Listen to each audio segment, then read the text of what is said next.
Na prípravu banánovo-karamelovej torty budeme potrebovať 270 g škoricových sušienok, 100 g masla, pol lyžičky mletej škorice, 250 g mascarpone, 3 banány, šťavu z polovice citróna, 300 ml smotany na šľahanie, 50 g tmavej čokolády a na karamelovú hmotu budeme potrebovať 100 ml plnotučného mlieka, 100 ml smotany na šľahanie, 400 g kroviek, 50 g zmäknutého masla a 50 g tmavej čokolády.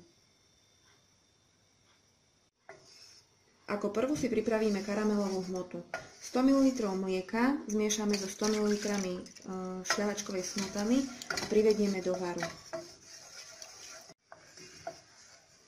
Pridáme krovky a miešame, až kým sa nerozpustia.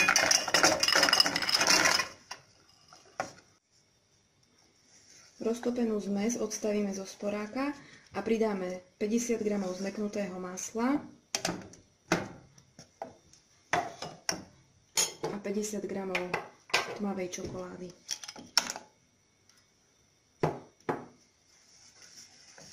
Necháme voľne rozpustiť. Dobre premiešanú karamelovú zmes necháme poriadne vychladnúť. Rozdrvíme si 270 g sušienok. Môžete ich rozdrviť aj v mixéri.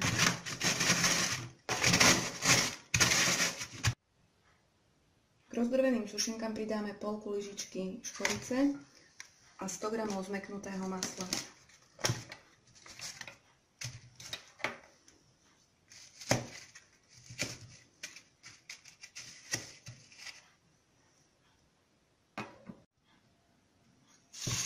Všetko spolu premiešame. Korpus teraz môžeme dať do chladničky aspoň na pol hodinku stuhnúť. Do vychladenej karamelovej hmoty pridáme 250 g mascarpone krému.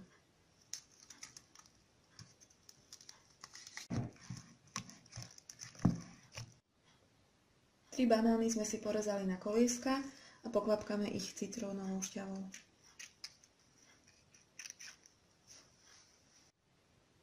Na korpus sme si poukladali banány a teraz tu dáme karamelovú hmotu.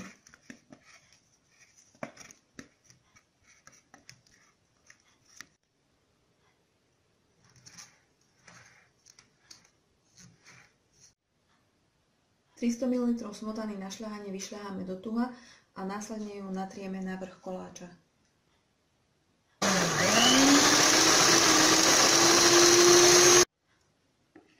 Vyšľahanú šľahačku dáme na vrch koláča.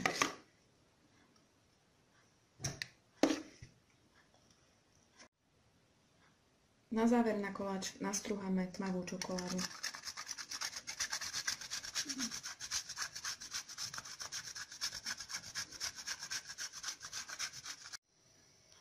Koláč dáme stuhnúť do chladničky.